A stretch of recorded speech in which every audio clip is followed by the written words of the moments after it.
Are you tired of spending your time and money chasing strategy after strategy only to discover what worked 10, 5, or even 2 years ago is not working now? Things shift fast in the online space, and if you're not keeping up, you're getting left behind. It's time for something different. Welcome to the Marketing, Media, and Money Podcast, where every single episode will be jam-packed with proven, profitable strategies, behind-the-scenes secrets, and what's working now resources from industry experts and global influencers to help you scale your business, shorten your learning curve, and stand out in a crowded, noisy marketplace. And now, your host, award-winning marketing and media strategist, and international speaker, Patty Farmer.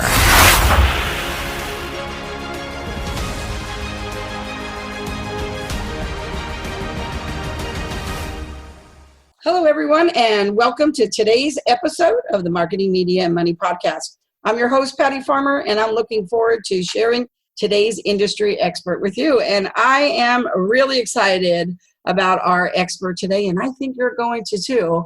And you are going to want to have a pen and paper handy because she has already told me that she is going to let us go to the proven secrets and the behind-the-scenes stuff and share with us so that we can all succeed too. So we're going to learn a lot today, me included. So let's just get to it. So today I'm joined by Lisanne Murphy. She's the creator of Midas Touch Social, a Facebook advertising agency and consultancy firm that specializes in what she calls dream traffic.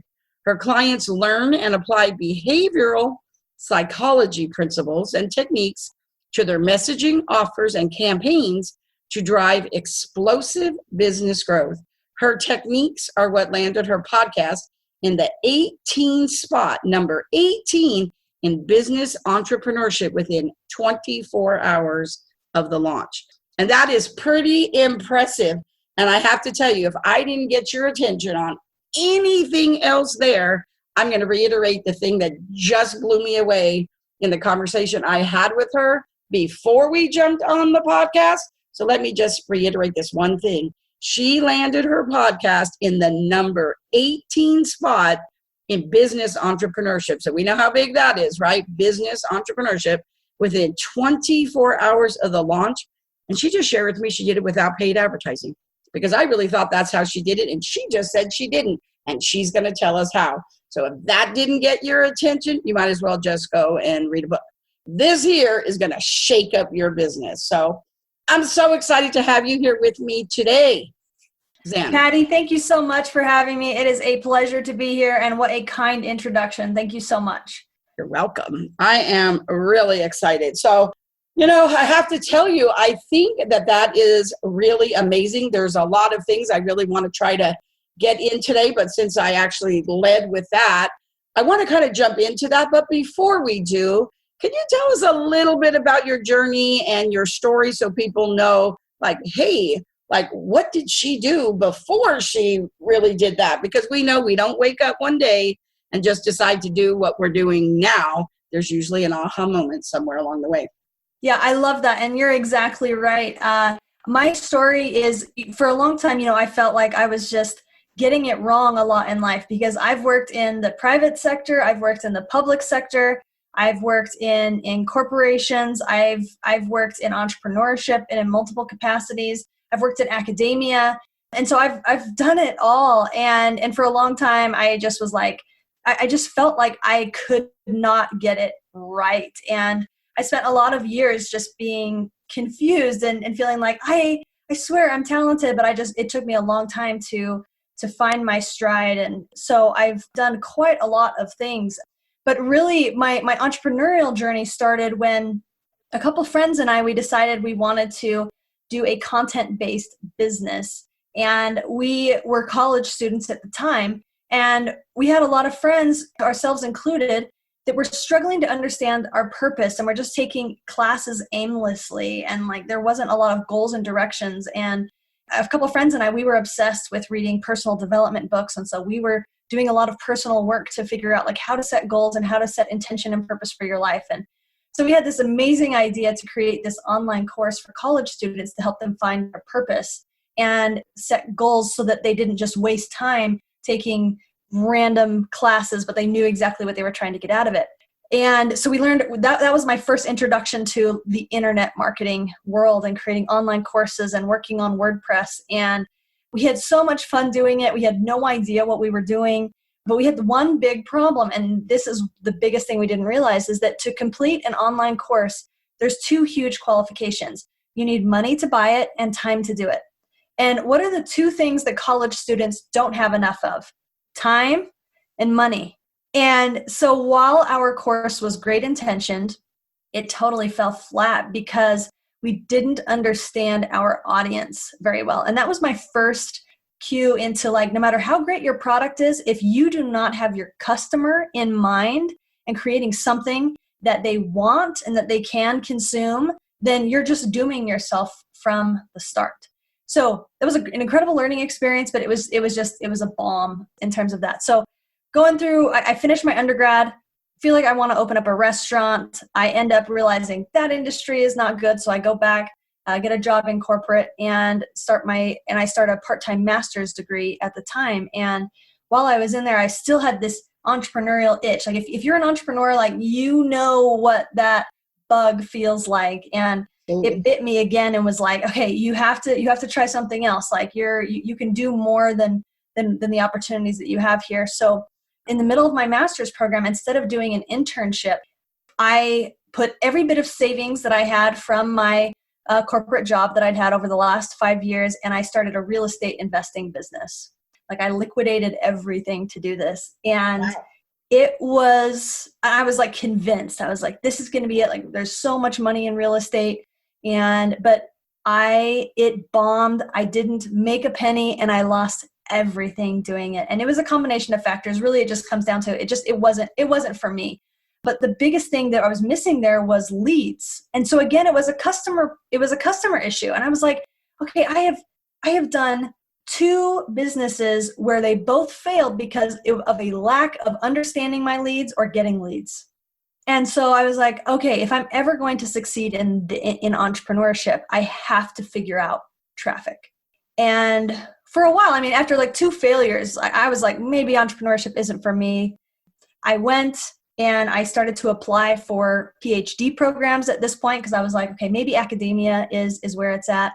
And 1 week before I turned in my applications, I had a friend approach me with an entrepreneurial opportunity. I just couldn't refuse. So that entrepreneurial bug was biting me again. I took the leap to start this company with her, and 2 months into starting it, she was diagnosed with cancer. And so it was time for her to focus on her health and get healthy. But that left me like, okay, well, now I've quit my corporate job. I stopped my PhD applications. What am I going to do? And I just dove headfirst into figuring out traffic. And so I bought as many courses as I could on Facebook advertising. I saddled myself, like I apprenticed myself with some of the traffic, the media buyers and the traffic people that were doing sales for some huge names in the business, like Billie Jean is Marketing and Joe Polish, and just dove in and figured out traffic. And as I started to figure out traffic, I started to ask my friends if I could try some of the things that I was learning on their business. And things just started to click for me and realizing how to get traffic. And what I realized that if you can control traffic, it's kind of like whoever has the gold makes the rules, right? Well, in entrepreneurship, like the gold is traffic, it's leads. And so whoever has the leads makes the rules. And I just had this huge, huge breakthrough in terms of understanding how to get leads. And I've just been obsessed ever since, because the process of getting traffic, it's a process that's steeped in human psychology. And my master's program and my PhD preparation was all about understanding human behavior and why people make the decisions that they do. So that's where like the behavioral psychology comes into it with the traffic. So bringing psychology and marketing together has just been a happy marriage for me, but it hasn't come without its times where I've been knocked down. I've spent many times crying, questioning myself. It has not been an easy journey at all, but every single thing that I tried got me one step closer to where I am today. And there's still so many more steps that I need to take, Patty. Like I'm not I haven't arrived by any means. I'm just doing the best with what I know how and continuing to learn. But my mind has definitely shifted instead of feeling like, oh, I can't get it right, to like, okay, well, kind of how Thomas Edison, right? Like he learned 1,000 ways to not build a light bulb. I think that that's important. And I also think it's kind of the journey of entrepreneurship altogether, right? And I always like to say, being an entrepreneur is like working, 80 out, giving yourself permission to work 80 hours a week, right? And stuff. So it doesn't really matter. The fact of the matter is, just like what you said, when you have that itch, it isn't just about making money. It's about making an impact, right? So I think it's just like a little bit different. And, thankfully in the world, we have people who want to be entrepreneurs and people who don't. I'm kind of a serial entrepreneur, and I've been an entrepreneur pretty much most of my life, but I was the only one in my family who was. And I think my parents didn't really understand it. They supported me, but I don't think they really got it. And I think it can sometimes be tough, right? And that's why so many entrepreneurs really love surrounding themselves with a tribe of other entrepreneurs, because we get it, right? But I think you said a couple things there that I think are really important. Traffic. Now, we know that that's really important. And, I think that a lot of times the most important thing about traffic is you can have leads. You can even understand that, but ultimately you have to convert, right? Because I think one of the things that people get really confused about is, what is a lead? What is a referral? I know that in my world, which was built on networking and collaboration, people would get those two confused all the time. It's also like how people get confused between what's profit and what's revenue, right? They're not the same thing either, right? So it's really getting super clear on those things. But you want to know, here's one of the things that I think is a perfect example, is a lot of times when I talk to people and they're on the show, and I'll ask them, how people can connect to them. And they'll start saying, oh, you can go on Facebook here, and here's my email, and here's my phone number, and like all these things, instead of realizing where's the hub of really, where do you want to send those people, right? Because it's really all about traffic. So I think that's really interesting. I'm super glad we're going to dive into this conversation. I want to talk about the podcast because I know my listeners want to hear about the podcast, but I really want to go into this traffic arena. I think if those are the two things we focus on today, like literally I'll probably have to have you back on the show again, just to cover all the things that I know. But let's flip back to the podcast first. So now that you decided that this traffic was all about it, what made you decide that you were going to do this podcast and in prep for it? Because I know when I decided to do my podcast, I didn't just say, there's a low barrier of entry to have a podcast, right? Anybody could do it tomorrow if they wanted to. Right. It'll be really, really good or successful, but they can do it tomorrow if they wanted. So I know for me, there was some prep involved in really getting clear on, who my audience was, what my goal was, why was I doing it, all of those things. So what made you decide to have a podcast? What was your reason? And then let's talk about some of that prep work that you did as we're starting in onto the process of how you got it to be number 18 in the first 24 hours. Yeah, I love that. Well, you honestly unwittingly led into it perfectly, because you talked about like you have to have a hub of where things are happening in your business and where your content is coming from. And up until October of last year, the majority of my business was agency work for Facebook advertising. And so people, like, I didn't have an online presence. Like there wasn't any really digital footprint. If you looked up my name, because my name is so unique, you'd find me on LinkedIn, but that's it. And I wanted to branch out from just my agency clients, because my agency was great and thriving, but it was all based on word of mouth, which is amazing. But like my circle was small, and I have just internal drives to spread the things that I've learned on a much wider scale. And so I dabbled in doing Facebook Lives and doing Instagram marketing and writing blogs and stuff, and nothing just like really stuck. And I was like, the one thing that I haven't really tried that I actually think would be a really powerful tool, not just for me to practice getting myself out there, but also a way to network and provide value for other entrepreneurs, is a podcast, right? So just like you, like I wanted to bring people onto my podcast so that I could get to know them and introduce them to my audience. And it would give me a chance to teach as well as introduce my audience to other people. And so in early November last year is when I decided to start a podcast, but I knew nothing about it. And so one afternoon, I just started Googling, how do you start a podcast? And after about 6 hours of research, I was even stuck on like where to host the podcast. You know, it was like, was it Podbean? Was it Simplecast? Was it Libsyn? Was it Anchor.com? Like, I didn't even know where to host this thing. And I just got really overwhelmed really, really quickly. And I was like, okay, after 6 hours of research and I still haven't even decided where to host my podcast. And I don't even really know what that means. Like, I need some help. And so if there's one thing that I've learned in my journey, like there's no shortcuts, but you can save time by getting coaches that have been on the path that you're trying to walk. Amen, amen, amen. Right? Even coaches have coaches, and the best investment you can make is in that. So I 100% agree with you. It's not really a shortcut, but it does shorten your learning curve. Absolutely, absolutely. And it stops you from having to take 6 hours to research where to host your podcast. You know, if you get a coach, they just say, hey, I've done all the research for you. You host here for these reasons. And so you know where you got to tell us where that was, right? Because my listeners out there go, well, where did she go? Because no, that's a great question. So I think Libsyn is kind of like the gold standard of podcast hosting. I had started a personal podcast on Libsyn earlier in the year, and I just found it not very user-friendly. So my podcast is actually hosted on Simplecast. Simplecast is incredibly user-friendly, and it has great basic analytics and it's relatively cheap. It's like $15 a month. So, you know, I mean, that's like, you know, one lunch. If I sacrifice one lunch a month, you know, it pays for the hosting of my podcast. So it's super, super easy and simple. So yeah, I mean, I think you could go with any hosting and you'd be just fine, but I personally manage mine on Simplecast. And then who was the person for you that was why should I do all this stuff myself when I could just hire? Yeah. So, and I love that you're giving me a chance to talk about this. So there are a number of awesome podcast programs out there. The person that was closest to me in my network was a gentleman named Jamie Atkinson.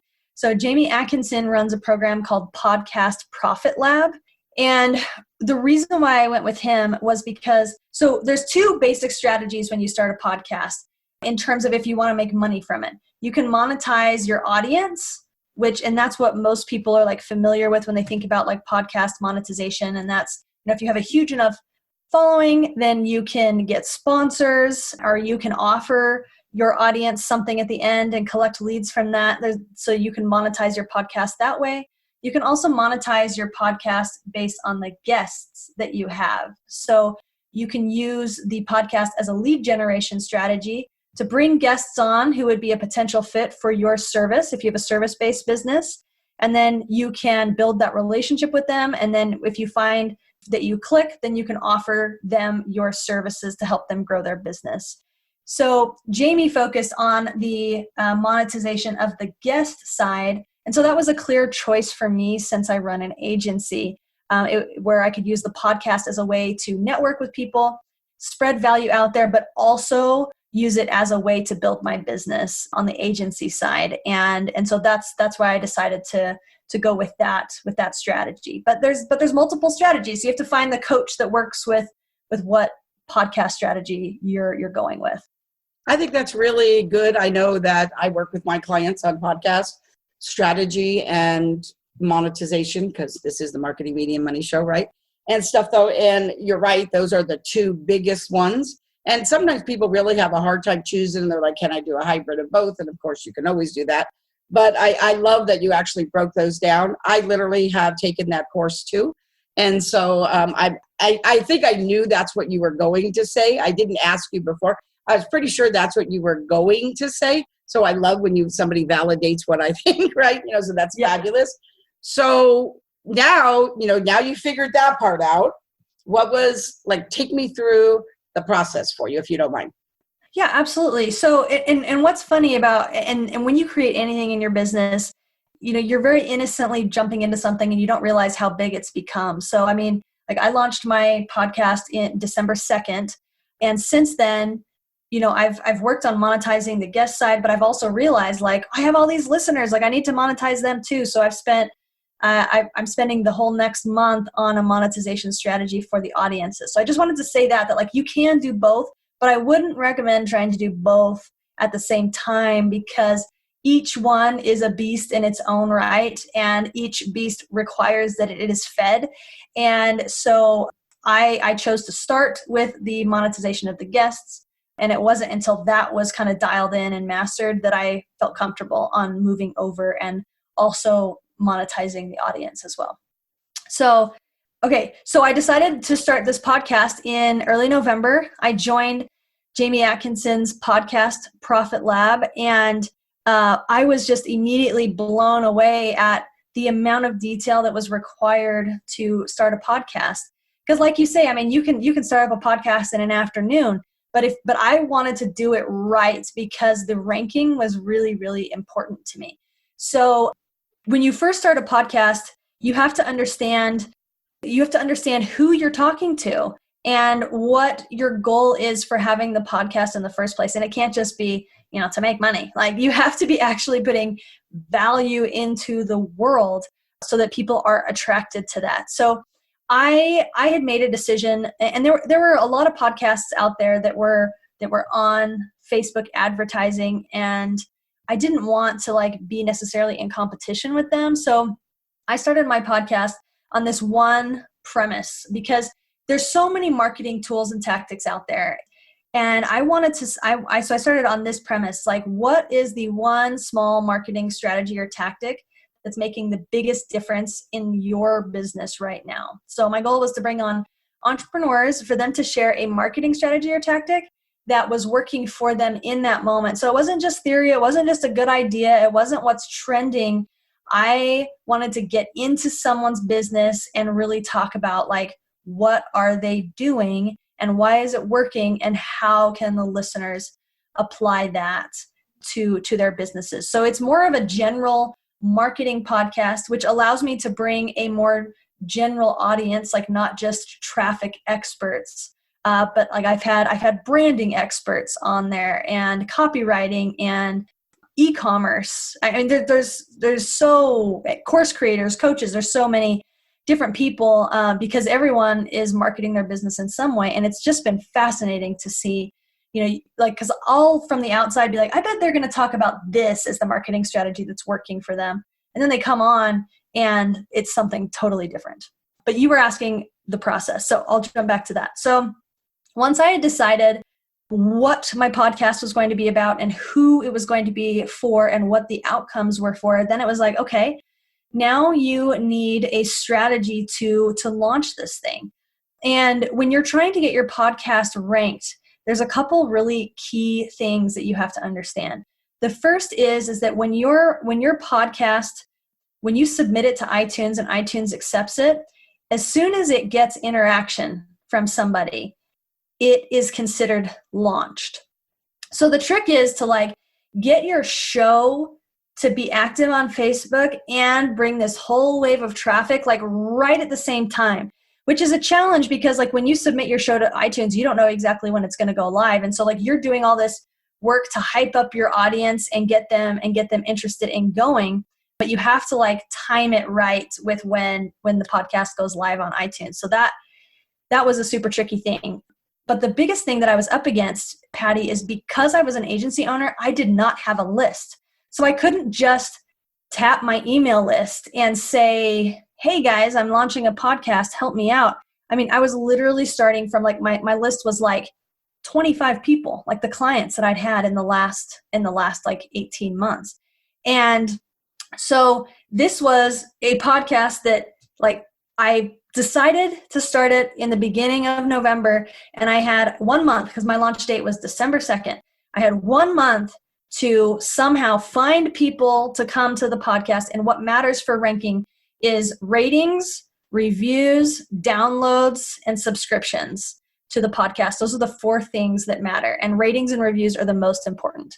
So I was like, okay, how do I my goal was to get my podcast in the top 10. That was my goal. And I'd watched Allison Prince launch a podcast, and I think she hit number 9. And I was in business entrepreneurship, and I was watching her launch. And so I was like, okay, what is she doing? And she had within like the first 24 hours, she had 200 reviews. And I was like, okay, like reviews are obviously really, really important. And you want downloads as well. And so I was like, okay, for my strategy for ratings and reviews, I am going to do 2 major things. One, and this might sound crazy, but like this is how all entrepreneurs start.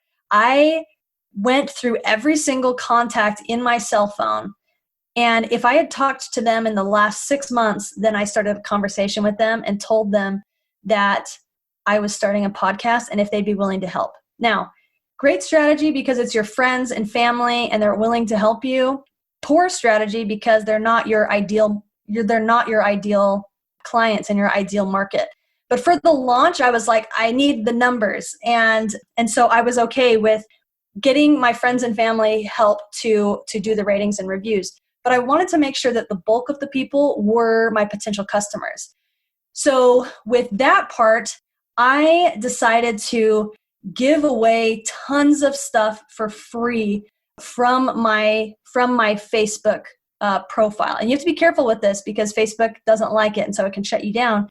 But I would do a post, and they call it a bait post. I would do a post and I would say like, hey, who wants the top 10 ways to help your Facebook ad traffic succeed?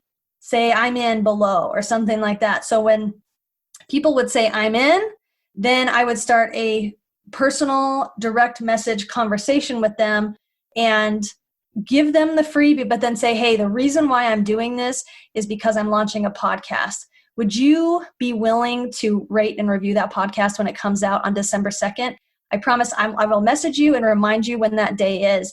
And because of the law of reciprocity, I'd already given them something. A lot of them felt inclined to say, yeah, of course. And because they were my target audience, they were excited for this new podcast that was coming out. So that was all, and I did that all manually. I didn't have a bot or anything to do that. So it was me manually posting these things and then starting conversations.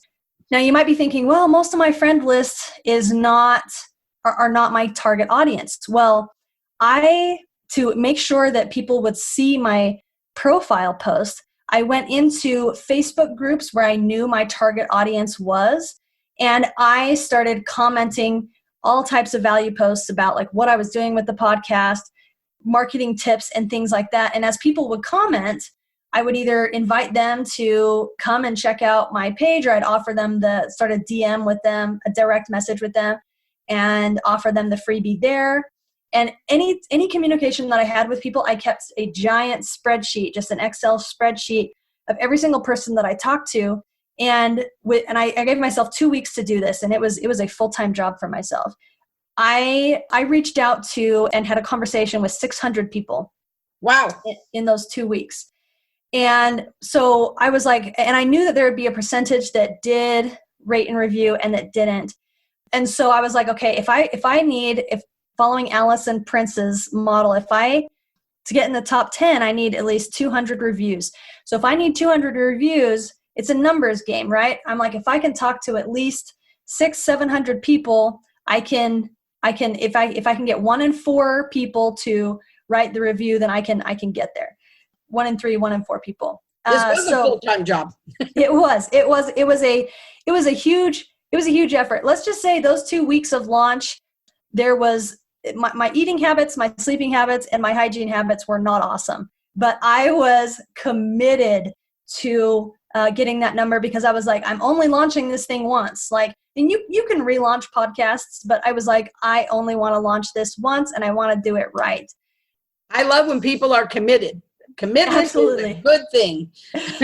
Yeah. So, and some people might be like, oh my gosh, that's way too much work. And I wish if I was launching another podcast, I could probably automate a lot of this stuff with a bot. But because I've never done it before, like it was just good elbow grease and getting in there and figuring out what is working. I think it's also important to remember here at this point that you had already in your entrepreneurship journey, done things that didn't work out so good for you, right? And so you were committed. And I think, hey, if I was Mark Cuban right now, I'd be like, good job, right? Like what he says on Shark Tank, right?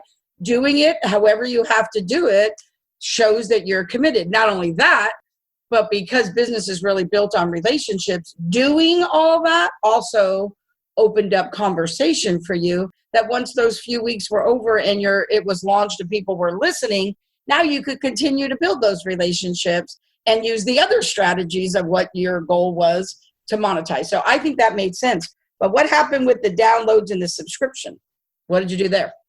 Yeah, so the very last thing that I did in terms of strategy is right when it launched, and I teased this to the 600 people that were interested, but I had a contest. And so I offered a number of things, and some that would apply, some that would be intriguing to my ideal audience, and then things that would be intriguing to my family and friends. So like I said, like the top 4 prizes were like, one was I was going to do a Facebook ads audit for someone for free, which I normally charge a few $1,000s to do that. Another one was AirPods. The AirPods, I was like, that's a perfect gift for a podcast, right? Because you listen to a podcast. And I knew that AirPods would bring in my friends and family to be more willing to give that rating and review. And I have like different resources that I use with my private clients. And so I gave different bundles away. And so there was very low fulfillment. Like the cost for me was the $150 pair of AirPods. But I was like, man, if I spend $150 total to get a top 10 slot, then like we're gonna do it. So now let's first say that wasn't just $150 to get the 10 slot, because the value of your time when you were committed in those, that's thousands and thousands and thousands of dollars. But hey, sometimes when people are starting, they have money, sometimes they have time. Like you said early on, you were committed, and I'm like super impressed. I have to tell you, I'm way more impressed now than I was when I thought you were just really, really smart and had a really good Facebook advertising strategy, because I knew you did that. So I was thinking, oh, she did that with Facebook advertising. And I thought the whole conversation today was going to be about this really great strategy you had to use Facebook advertising to make that happen. And I have to tell you, I was impressed then, and I'm even more impressed now. So I have to tell you, I'm super excited. But just because those people left you a rating and a view didn't mean they were downloading it, and it didn't mean they were subscribing. That's correct. So this is where the setup really, really matters. So for a download to count, someone has to at least start listening to the episode. So the way I structured my launch was I had 10 interviews, and I made sure that they were short interviews so that the whole episode would be anywhere from 7 to 10 minutes. And at the beginning and at the end of each episode, I teased the next episode. So with those 10 launch episodes, if someone was to go through and listen to all 10, it would be in like an hour to an hour and a half total of time to listen. And so that was intentional, because whether an episode is 5 minutes long or 50 minutes long, it still counts as one download. So my strategy was very intentional to have multiple short episodes at the front, so that in an hour, people could binge my show, get attached to the show, but also for one person, it would count as 10 downloads. So once I got them in and listening and the downloads just racked up really, really quickly. And then I was asking people to do ratings and reviews and sending me screenshots when they did it. And for anyone that gave a rating and review, I also gave them a resource to help them with their Facebook ads. And it was the days of the launch were really just hustle, hustle, hustle, because when iTunes recognizes that you have a new podcast, the first 24 hours of people interacting with it in terms of downloads, ratings, and reviews, it's like each person interaction gets a 3x weight. So it's like if one person rates and reviews, it counts as like 3 reviews in their algorithm, and the 10 downloads count as 30 downloads in the algorithm. And then the second the second set of 24 hours, so from hour 24 to 48, things count as 2x. And then on the third day, it counts 1 for 1. So like the first 3 days of launch are absolutely critical because you get more bang for your buck. So I knew that like those first 24 hours were going to be absolutely, absolutely, absolutely essential to the success. And so the launch was December 2nd, which was a Monday. And so I built up all this excitement around the podcast by reaching out to these 600 people. And then starting early Monday morning, because I didn't want people to just go in early, I got up really, really early. And I just started messaging people like crazy. And I was like, the podcast is live. Come and rate and review it. And amazing you didn't get put in Facebook jail. Yeah, well, a lot of it was, it's honestly true. And the reason why I didn't was because I wasn't using links in my messages. So if you don't use links and you, like every 20 messages, if you change the copy of it, then you kind of skirt around the rules, because what Facebook is looking for is you are spamming people with links, or you're spamming people with the same message over and over and over again. So, and you have to space it out over time. So like I had like strategic times where I was like, okay, I'm going to reach out to 50 people an hour. So like I just did like 50 people an hour, and I just rotated. Well, as long as you adjusted your time zone so you knew where people were, right? Yep. I mean, that works really well too, right? There's no sense doing it on the West Coast that early. They're not even awake yet, right? Totally. Yeah, you're exactly right. So yeah, it was just like, it was 3 days of just straight hustle and asking people for reviews. And I followed up with people 3 times. And after the third time, I just counted it as a dead lead. But anyone that I'd given a download to before, I had their email address. So this was also a list building strategy for me. And after the launch, I mean, with the launch, with all of the connections and talking to people and giving them the freebies and talking about what my offer was, within 24 hours, I had over 100 reviews, and I hit the number 18 slot in business entrepreneurship, which was so fun. And I was zooming past podcasts like Marketing Secrets with Russell Brunson and stuff like that. And so it was just funny, like as I was watching my podcast go up the charts, I was screenshotting all these big wigs that I was, beating in the charts. And it was just, it was such a blast, and it was really, really fun. And from the contacts that were made that launch week, I generated $5,000 organically in my business from people that had become aware of my services. I was also booked to speak because of the success. I was booked to speak on 5 podcasts in 2 summits. And it was really just because I was just going crazy and getting myself out there, and I knew who I was talking to. And so because they recognized that I was speaking to them, they responded, and they were attracted to what I was offering and what I was doing. And it was just an awesome, awesome experience. It was way more work than I anticipated, but because I was committed to the result, I stuck with it. So I missed my top 10 slot, but I was still top 20, and I was super pleased about that. And I realized that one of my really good friends from right after I graduated, he had actually submitted a review on Sunday evening. And so I think that the iTunes algorithm started earlier than my traffic, the wave hitting that. And so I think that I started, the majority of my traffic came on the 2x day instead of the 3x day in terms of how the algorithm does it. So I think that and I'm not 100% positive, like you don't know exactly the algorithms, but like I just wonder sometimes if I'm like, if that one review hadn't come in about 12 hours before the rest, if it would have ranked a bit higher. But that's just me. But it's all good. So. I mean, there's nothing wrong with that. That's all good, because you really learn a lot. And that is really really a great process. I really love it. And I know there are people out there and they're thinking to myself, oh my gosh, but here's what I always want to say. When I'm thinking about hiring people, I want somebody that already has shown me that they're committed to their success. Because if they're not committed to their success, they're not really going to be too committed to mine, right? So I look at the habits of the people that I'm going to hire. And I tell people all the time, if you're going to hire somebody, don't hire somebody unless they're where you want to be and they have what you want to have. And for me, they also have to be Now, I'm not saying this is for everybody. I'm just saying for me and where I am in my business right now, for me, I won't even hire somebody. Now, I'm not going to say I won't buy a program or I won't learn from. Don't get me wrong. I'm not saying that.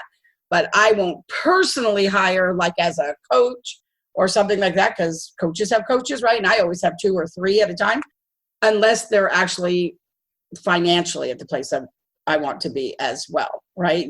Because I want to know that somebody has done the work, right? They've done the work, Right. and that's super important to me. Now, so I just really love that. And to tell you the truth, I really have to tell you, it was very generous of you to share that process. And I know for some of you, you're thinking, oh my gosh, I just couldn't write that fast enough. That's really great that you're going to get to listen to it again over and over and over again. If you didn't, and we'll have a lot of this in the show notes as well. But I think that was really, really important. And I really appreciate that, because I know that one of the other things we really want to talk about is we really want to talk about something that I think is also very, very important here. And we keep going back to, again, that traffic, because the bottom line is, yes, you did it. And, when you're done with that and it happened and it launched and this is what happened and here's where you got, after that, you're thinking, whew, because now really, honestly, the work was just beginning. I mean, before you were doing all that in a very concentrated matter of time, but now that you connected with all those people, you couldn't let that die off, right? Like now is where it's like the relationship building time. This is where you have to continue the conversation. This is where the deep dive goes.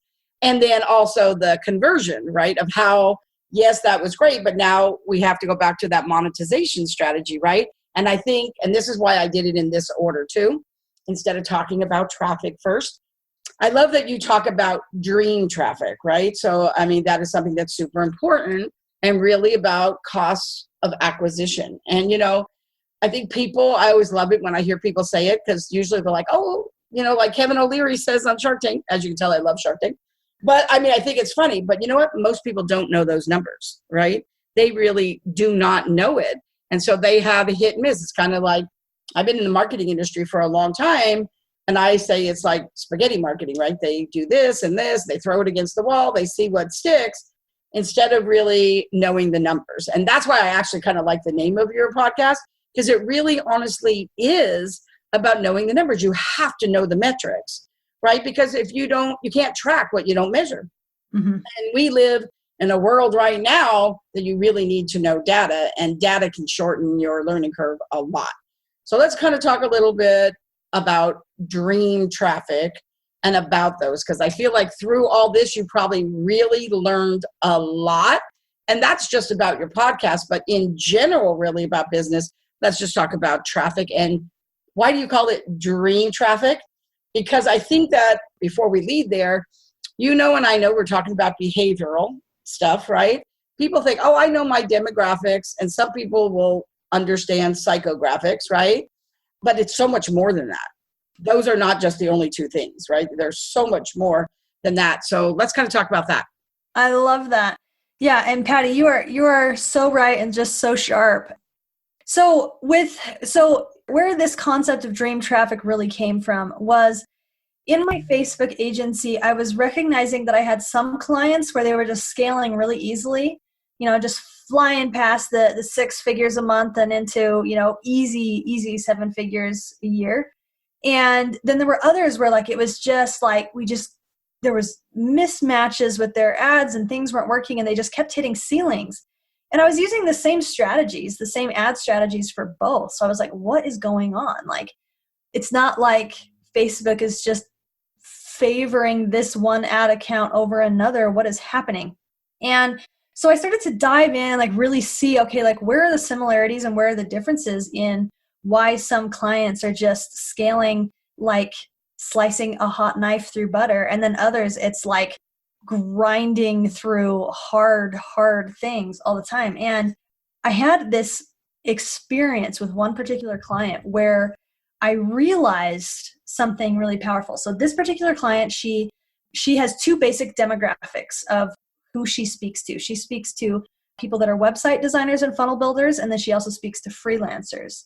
And for a long time, I was putting both interests in the same campaign and getting good results. But I decided one time to build a campaign that was just for the website designers and funnel builders, and then a separate campaign that was just for the freelancers.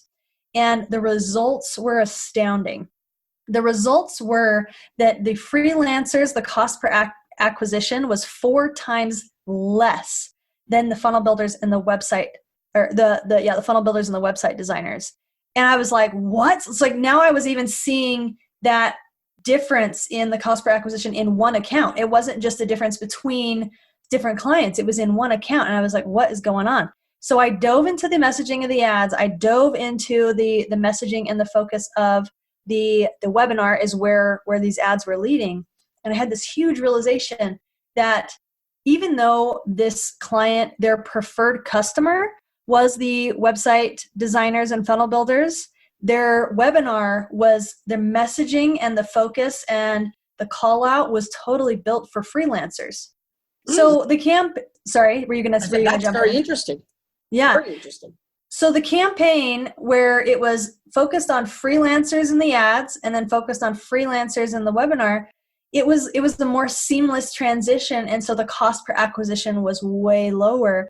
Whereas with funnel builders, we were pulling in the right people with funnels and website designers. But then when they got to the webinar, it was a mismatch because the webinar was built for freelancers. And so a lot would bounce. Like in the first few minutes, she goes in to talk about like what a funnel is. And if you're already a funnel builder, they're like, I already know this. And so they bounce, which causes the funnel to be really leaky for that person. And so fewer and fewer people see the actual offer on the back end. So I was like, this is insane that like you can't just, because I see ads all the time where people are trying to talk to everyone that their message could possibly reach.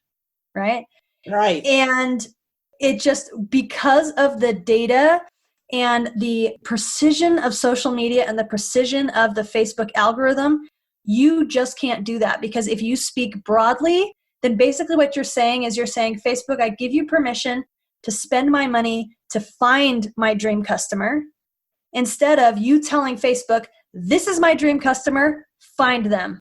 There's a huge difference between those two, and it is a difference between a profitable offer and a not profitable offer when it comes to ads. So as I dove into the data with these different clients, I started to see themes of what created the click between the ad and the offer and the messaging, and what factors it takes to understand how to get people through your funnel that will actually buy. So I call dream traffic getting the right traffic through the funnel that will actually convert and buy. Because like you said, there's all kinds of different traffic and there's different types of leads, but unless they convert, you're just wasting your time and your money. And so with my clients, I take them through a process where there's actually, like you mentioned, demographics and psychographics. I have 6 different graphics that I take them through to help people understand like who exactly they're speaking to and how to get them to actually buy. So for example, like the client that I was talking about, who she had a system that was built and oiled really well for freelancers.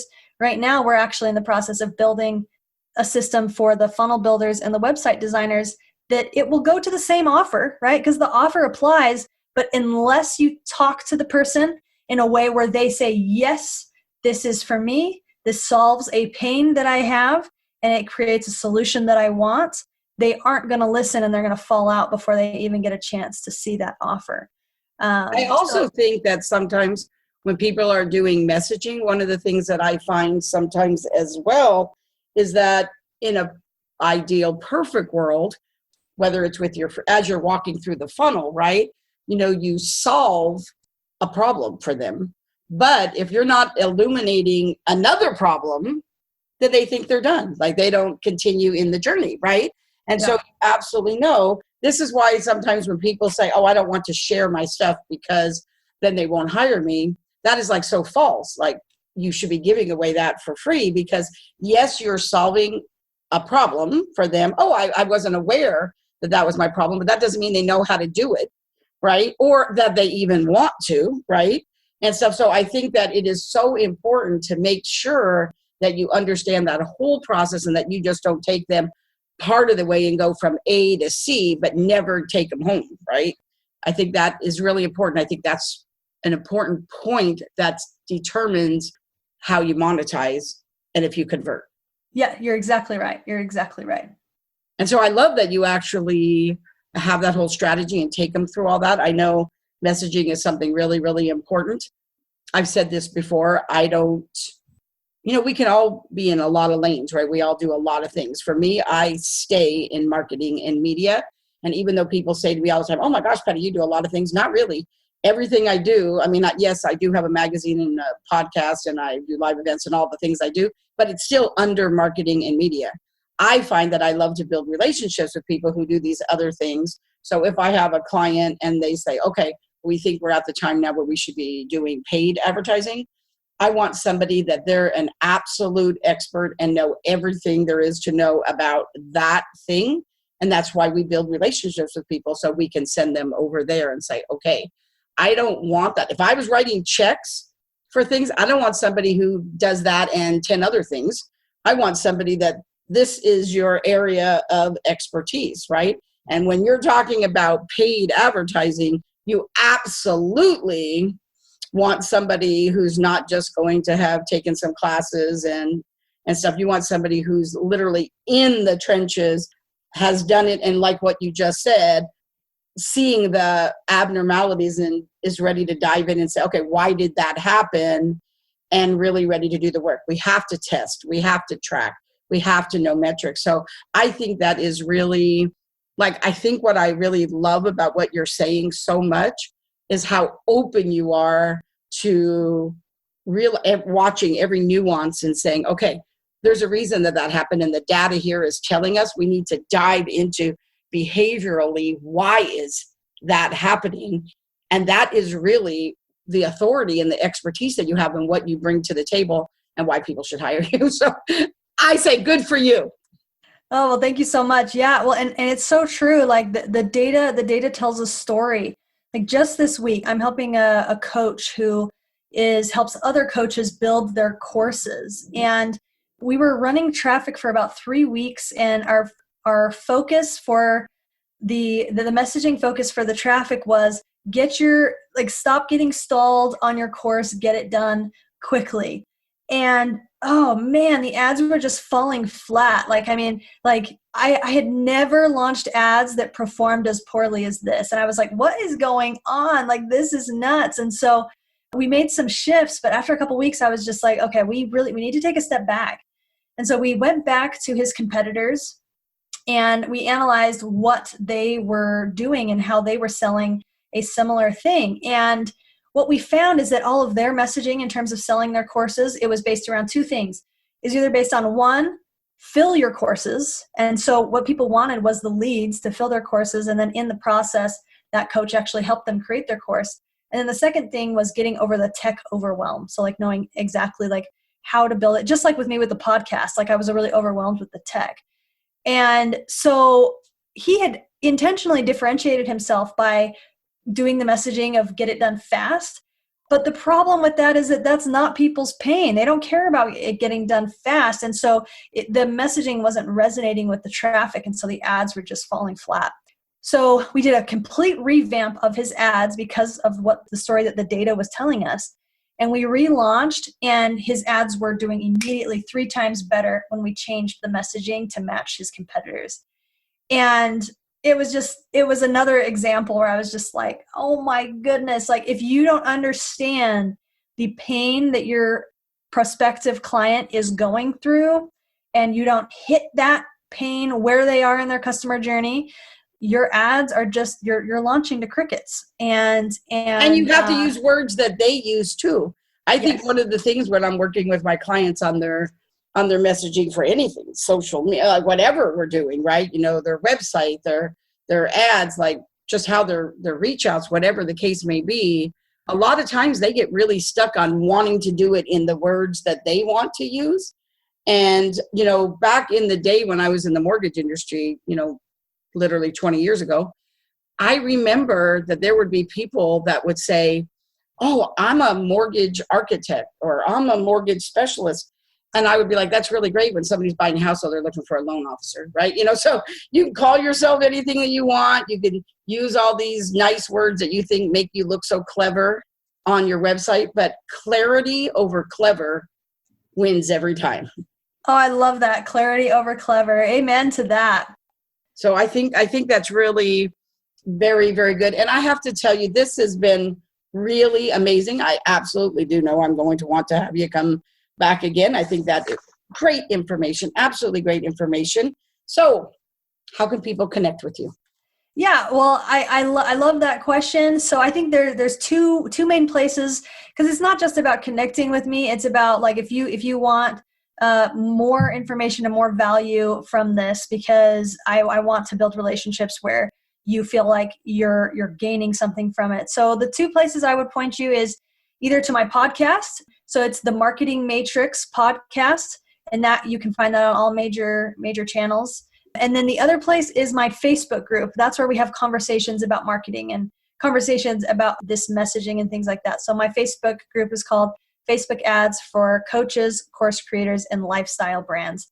It's a mouthful, but it works with the SEO of the Facebook algorithm. So if you go into the Facebook groups and you can search for that, then that would probably be the best place. And I'm sure we can put the link in the episode notes. But yeah, my Facebook group or my podcast. You're also more than welcome to DM me. But if you want to join the conversations that I'm having, those would be the two places to do that. See, and I love how very targeted you even are in that, right? You know, where some people are like, oh, here and here and here and here, but you were very targeted, not just for you, but where they can find you, but really where they're going to get the most value. So I think I really love that. So here is where we come to the portion of the show, which I like to call #OpenMic, my version of social karaoke. That's what I love to say. And you came bearing gifts too, which I really love. So why don't you tell us a little bit about the gift? We'll put the link again in the show notes for everybody, but tell us a little bit about the gift. Yeah. So Patty, you brought this up just a minute ago where you said, like, the power of marketing today is in the data. And one of people's biggest pain points with the data is they have access to so many data points, but they do not know how to read them. And so with Facebook ads, what I've done is I've created it's a spreadsheet. I call it my Facebook metrics made easy. Really, it's a stats cheat sheet. So I go through all the important stats that you need to know if you're running Facebook ads. And I share what the stat means, how it's calculated, what ranges you should be looking for if your ad is healthy, depending on what industry you're in. And most importantly, how the stats relate to the ad creative. So like if your link click-through rate is low, that means that your headline and the first 3 lines of your copy need some work. And I just go through each statistic and I talk about how it relates to the ad creative so that you can make smart database decisions so that you don't just throw money to the Facebook gods and pray that it will work, but you can actually be the commander of your advertising ship. I love that so much. So that was really good. So one of the things that I really love, right, this is the Marketing, Media, and Money Show. And so one of the things that it's really important to me is that if they didn't get enough, right, we always like to make sure that we talk about, like what you said yours was about really, is like, what is that number one marketing, media, and money strategy? So what, you had to nail that all up. What would be the number one marketing, media, money strategy? Yeah. So, and we talked a little bit about this with the podcast, but I'll go into just a tiny bit more detail with it. So your profile, your personal profile, first of all, if you're an entrepreneur, it's my personal opinion that, I mean, a lot of people are like, well, my profile is for my personal family and stuff. Like, if you want to run a successful business, you have got to make your personal profile your business profile, and just maybe it's too bold, but just get over yourself. And like, it's a business tool for you where you are sitting on opportunities for hundreds and hundreds of qualified leads. And so when you make the decision to make your personal profile your business profile, you have to treat it carefully because Facebook doesn't like that. But you want your profile to be a place where people can learn about you. And so if you have like your background image that leads to your Facebook group that you want people to go into, or an offer that you're offering, like you want all roads to lead to whatever you are trying to offer or collect leads for. But the way you bring people to that world is you need to be active in groups where your target dream customers are. So if you, like, for example, like if you like post something on your personal profile where you're giving an offer or a value, and again, you have to do it in a way that Facebook won't slap you for it. But if you're just like saying, like, for example, so I did this just this past week, like I'm launching a Facebook Foundations introductory course because I've had a lot of people with the state of the world right now that are contacting me and saying, hey, like, I know that I need to have a bigger presence online and use ads, but I don't know where to start. So I'm trying to create some value out there. But so I created this post and I said, hey, I'm doing a Facebook Foundations course. Comment below what questions you want answered. So it brings attention to what I'm doing. And then I go over into the groups where I know my people are, and I go and I post different things over there, like the 5 keys to Facebook ads that people are missing today, or how to pivot your messaging in the world today so that your ads are more successful. Because like the state of the world, normally with entrepreneurs, our messaging is faced towards helping people move towards pleasure. But really with the world right now, people are trying to just move away from pain. And so you have to shift that. And so post something like that in the Facebook group. And when people say, oh, wow, this Lisanne girl, she's smart. She knows some things. When they click on my name in the group, it takes them to my profile. And then on my profile, they can see, oh, wow, she has a course coming up. Yeah, I totally want to be a part of that. And it draws people that are your ideal customer to you without you needing to spend any money on ad dollars. And you're giving people an opportunity to self-select and say, yes, I want what you have to offer. I love that. I think that's really, really important. So what would you say then, is the difference in just that realm? Because like, I know it's really, I get that a lot of times from people that say that, oh, I only want to talk to my friends and family. And I'm like, then put them in a group. I have all my family and my friends, my non-business friends in a group. And when I'm talking to them, I just talk to that group and they're all in it. It worked perfect. And then they don't have to see the other stuff if they don't want to. They self-select for that too. But what is the difference business-wise, right? Or is it just in how you do it when you're on your personal profile versus on a business page?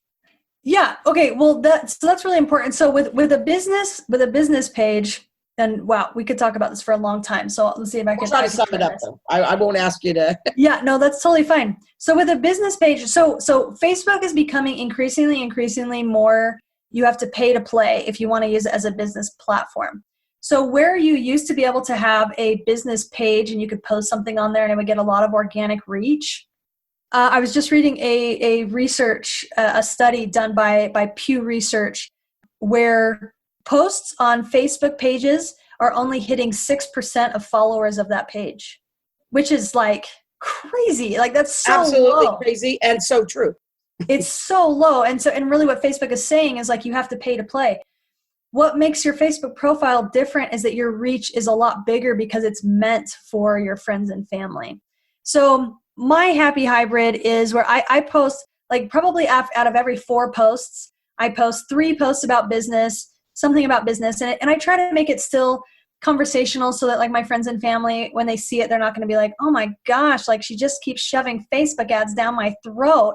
Like they're more like, good job, Lisanne, like way to launch the top 18 podcasts. And like it's meant for business and to draw the right business people, but like my friends and family are still like, way to go, sweetie, you know. And then every fourth post, I will do something that is very personal so that my friends and family aren't just inundated with my podcast and Facebook stuff. So I think that makes sense. I do. I think that makes a lot of sense. And I think when people are talking about engagement, it still does help you balance those. So I think that is very, very important. And I think we're very specific in that. And I love that. So thank you so much, Lisanne, for being here with me. You were very, very generous in sharing your brilliance, and I really appreciate that. So thank it is my pleasure. so much for being here. Oh, it is my absolute pleasure, Patty. You are a smart lady. I love what you're doing with the world and the value you're putting out there. So I really appreciate you taking your time to bring me on so that I can share with your audience. Thank you so much. And thank you everyone for listening to this episode of the Marketing, Media, and Money podcast. I appreciate you so much. I look forward to seeing you on our next episode of the Marketing, Media, and Money podcast. Make it a phenomenal day. And remember, if your day is not phenomenal, you have the power to change it. Thank you for joining us today on the Marketing, Media, and Money podcast. To shorten your learning curve even more, make sure to grab your free copy of the Marketing, Media, and Money magazine at www.marketingmediamoney.com. I promise your business will thank you.